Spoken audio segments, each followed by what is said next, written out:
pues resulta ser que vamos a tener una sentencia en contra para variar, una sentencia en contra por parte del Tribunal de la Corte Interamericana de Derechos Humanos, y por ahí faltará, no crean que no va a llegar la de los 43 de Ayotzinapa, pero pues qué terrible que no llega cuando el presidente que estaba, pues debía de haber respondido, ¿verdad? Siempre llegan con otros presidentes,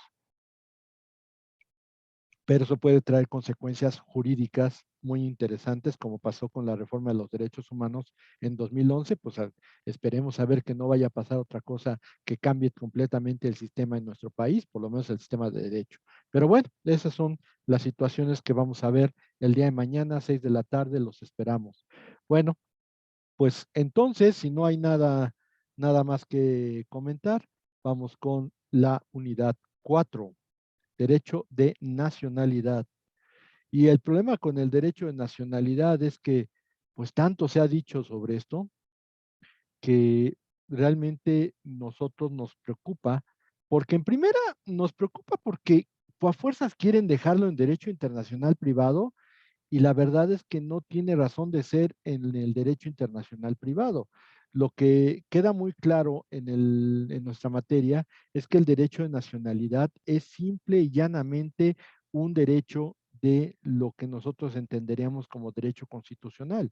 Hemos pedido que los maestros de derecho constitucional sean los que se encarguen de hablar precisamente de este punto de derecho de nacionalidad y se había logrado en la última revisión en la cual estuvimos maestros a cargo de esa reforma al programa, habíamos logrado hacer que el derecho constitucional viera derecho de nacionalidad para nosotros enfocarnos en lo que realmente tenemos que hacer.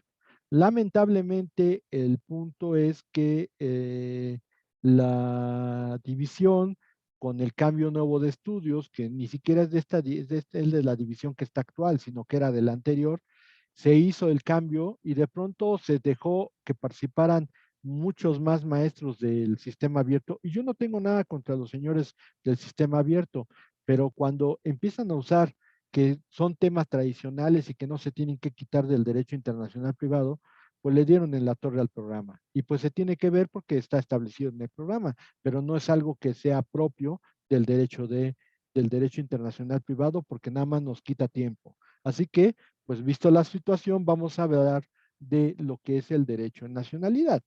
Y para hablar de derecho a nacionalidad, como lo hemos comentado desde el derecho internacional público, pues el problema entre Estado y nación, que lo estuvimos repasando en derecho internacional público, es muy evidente.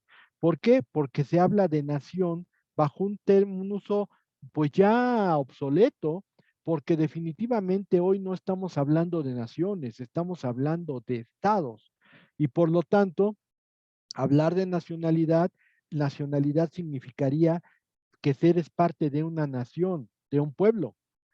Y así como lo estuvimos comentando en derecho internacional público, no puede ser derecho internacional porque eso significa derecho entre pueblos, entre naciones.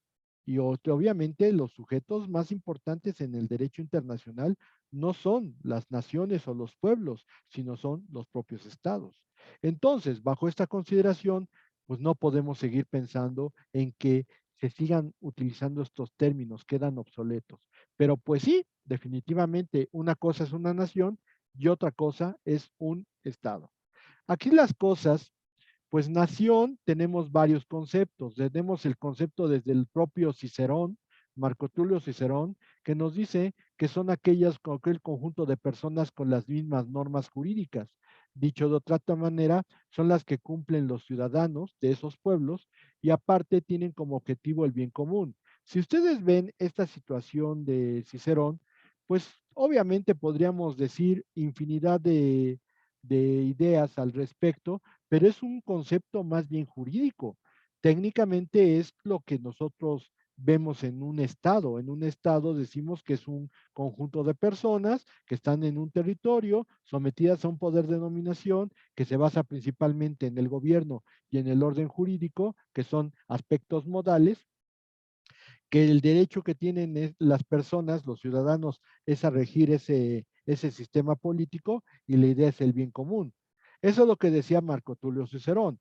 Técnicamente, Jean-Jacques Rousseau o Juan Jacobo Rousseau nos dice que una nación es un conjunto de personas con la determinación de permanecer juntas y alcanzar objetivos comunes. Aquí ya estamos hablando de otra cosa.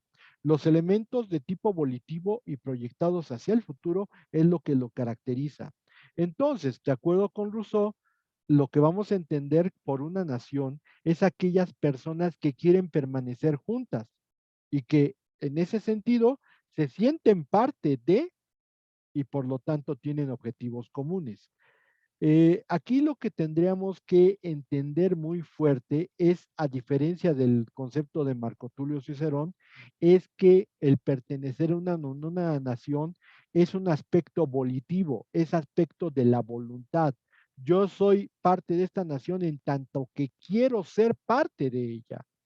Y por lo tanto, en este sentido, la situación volitiva, la situación de voluntad, es lo que va a crear el vínculo entre el nacional y la nación.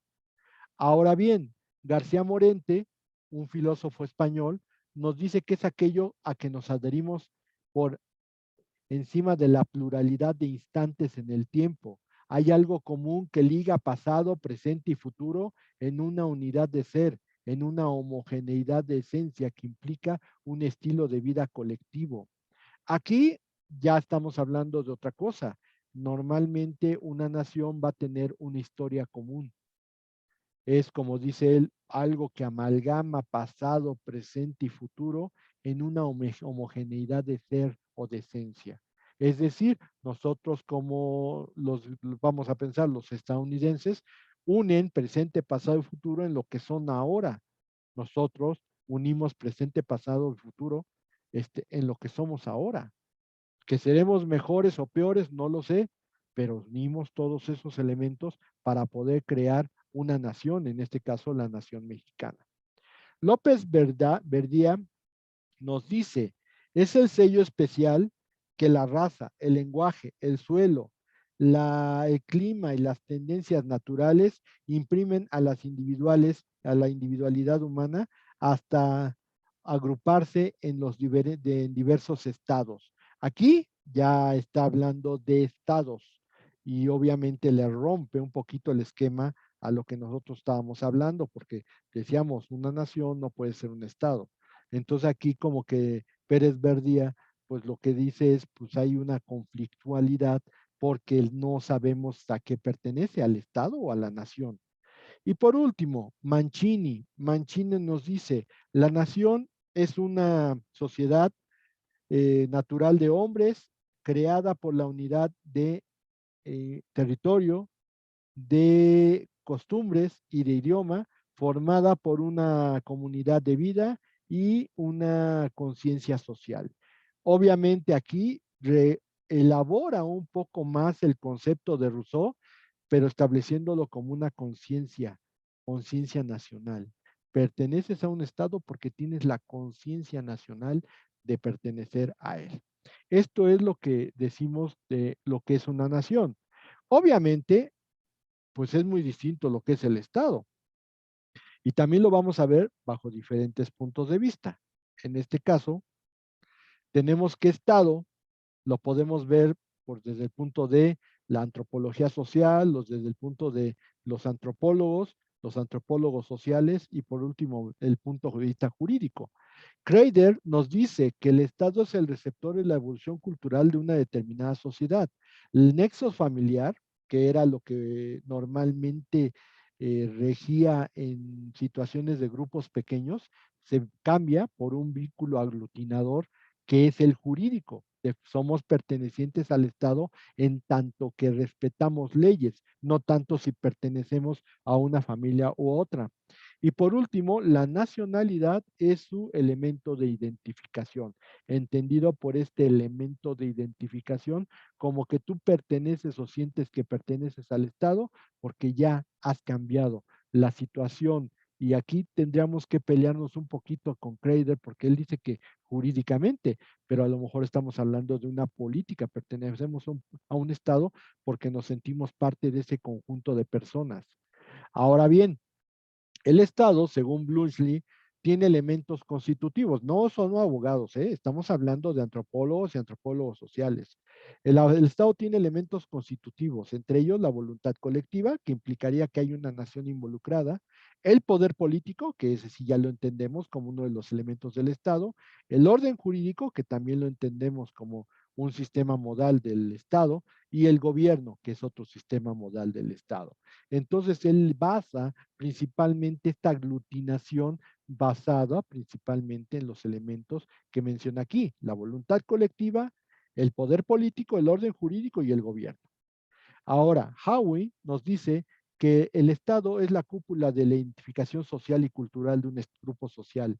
La nacionalidad es uno de los elementos, pero perteneces al Estado porque tienes la conciencia de pertenecer a él.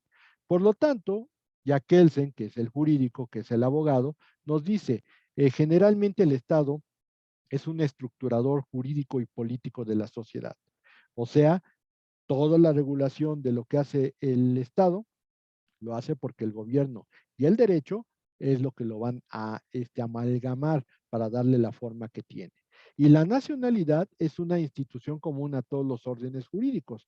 Es ahí donde, cuando decimos nacionalidad, que significaría realmente perteneces a una nación, la vamos a convertir en un perteneces a un Estado.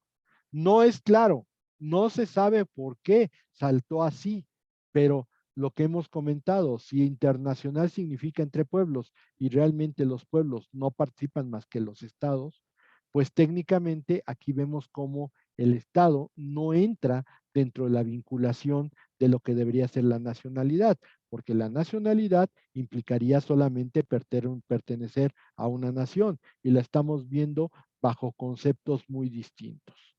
La nacionalidad la tenemos en varios abogados, lo han definido, y tenemos al señor Eduardo Trigueros, que es nuestro promotor del derecho internacional privado, principalmente años 40, 50 y 60, en donde él, en su máxima obra, La nacionalidad mexicana, nos dice que es el atributo que señala a los individuos como integrantes dentro del Estado del elemento social llamado pueblo.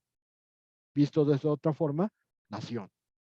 Ahora, Henry Battifol nos dice, pertenencia jurídica de una persona a la población constitutiva de un Estado, al pueblo.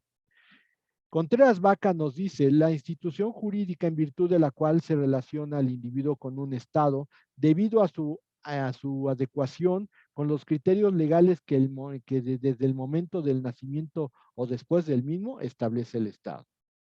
No me gusta mucho el caso de Contreras porque realmente el concepto, pues, lo vamos a ver que él maneja incluso una teoría que llama la teoría consensual, en el sentido de que pues nada te obliga a ser nacional. Técnicamente la nacionalidad es una situación que tú voluntariamente aplicas.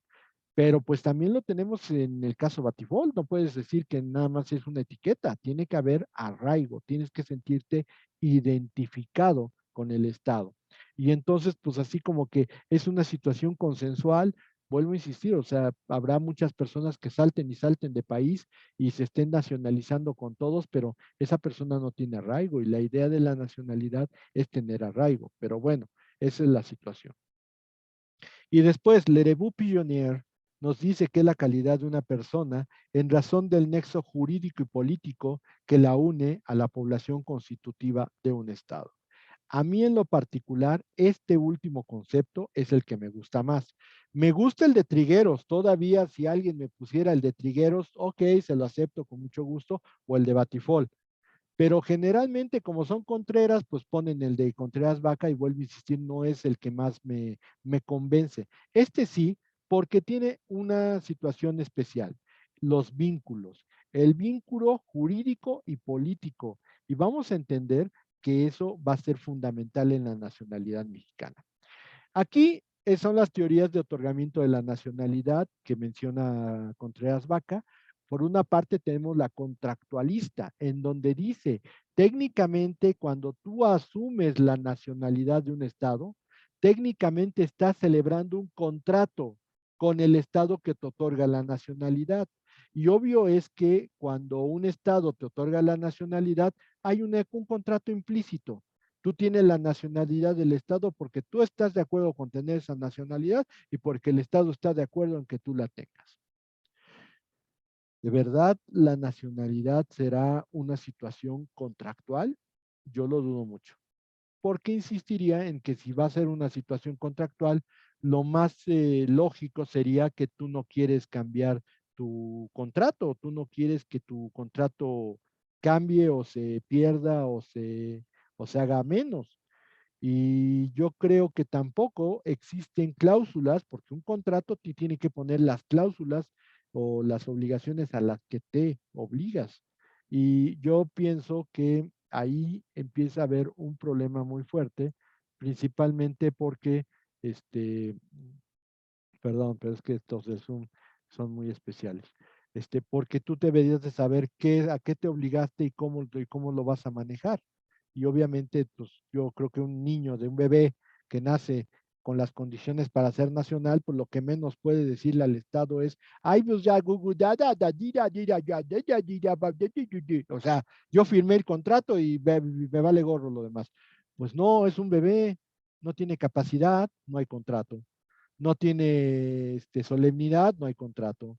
No tiene forma, no hay contrato. No tiene más bien eh, elementos como por ejemplo la voluntad o en este caso el objeto. ¿Qué objeto tiene la nacionalidad?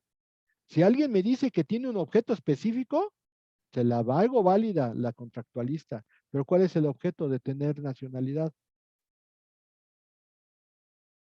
A ver, ¿cuál va a ser el objeto del contrato? ¿Ser mexicano? Híjole, tener un derechos o obligaciones distintos que otras personas del mundo, pues no se las compro. Ese no es el objeto del contrato. Y mucho menos va a haber vicios de la voluntad o cosas así, pues no. Entonces yo creo que no es válida la contractualista. Que si es un acto unilateral de voluntad, o sea, esto quiere decir que el Estado pone las condiciones y tú prácticamente nomás llegas y pues si las cumples te dan la nacionalidad, si no las cumples no.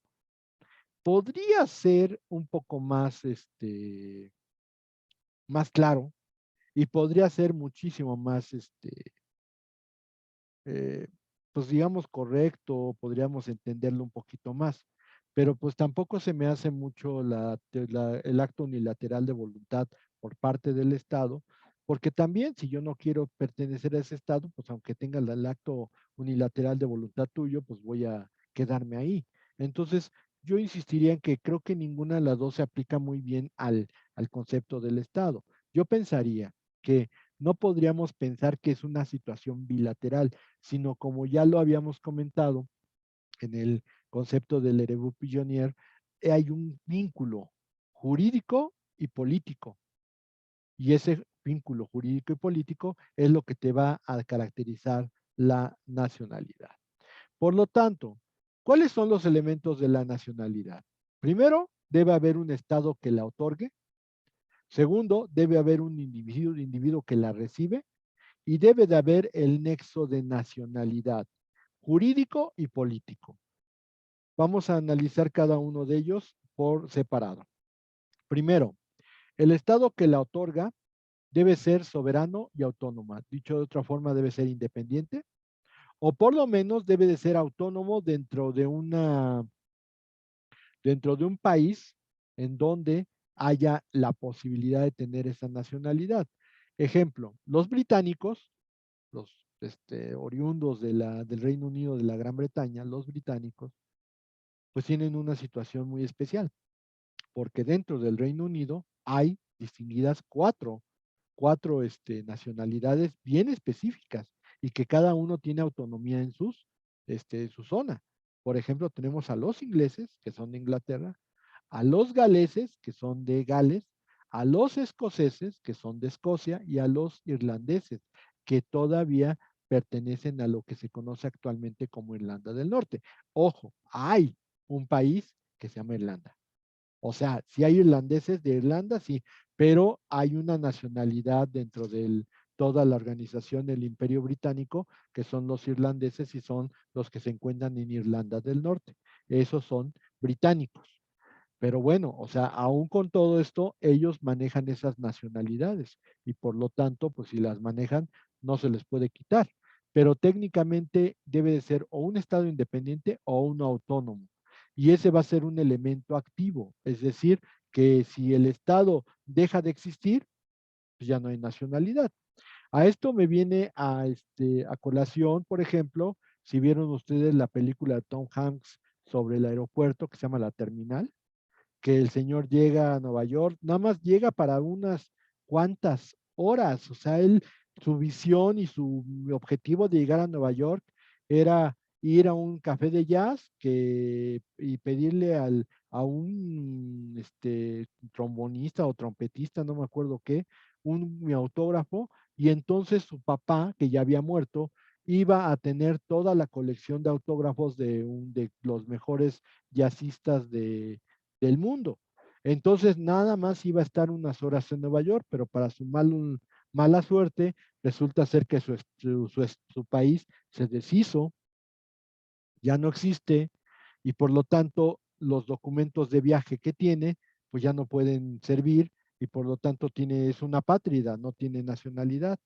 Y pues el problema es que mientras yo te resuelvo qué voy a hacer contigo, pues resulta ser que lo tienen en el aeropuerto y el pobre no apenas si tiene apenas si tuvo para el viaje y resulta ser que tiene que empezar a buscar para sobrevivir, que se acuerdan que como todos en el aeropuerto dejan la monedita del carro, pues entonces empieza a poner a juntar los carros y empieza a recoger las monedas y por fin se da un atracón de hamburguesas porque pues no había comido en un buen rato, ¿no?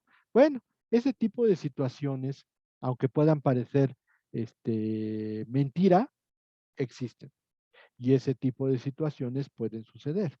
La verdadera situación de que el Estado tenga que otorgar la nacionalidad es que debe de establecer una reglamentación que debe de evitar la provocación de conflictos de nacionalidad. Y hay infinidad de países actualmente que tienen la doble nacionalidad, incluyendo México. O sea, la regla internacional es que un individuo debe tener una nacionalidad y no puede tener más de una. Esa es la regla internacional. Sin embargo, cada día se está generando un problema todavía más grave, principalmente porque imagínense, los oriundos de España, Italia, Francia, Alemania y muchos países europeos, la nacionalidad es irrenunciable. México, pues no se fue por la irrenunciabilidad, se fue todavía peor. En México la nacionalidad es imperdible. Puedes hacer todo lo que quieras, puedes adquirir otras nacionalidades, pero la mexicana nunca la has perdido.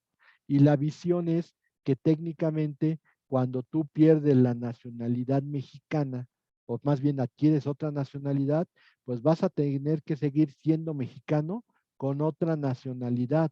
Y así vienen un montón de leyes en México donde se te pide que seas mexicano, que no tenga otra nacionalidad. O pues simplemente para poder adquirir bienes, pues dicen mexicanos. Por lo tanto, como la nacionalidad es imperdible, pues tenemos ahí una complicación todavía muchísimo más fuerte.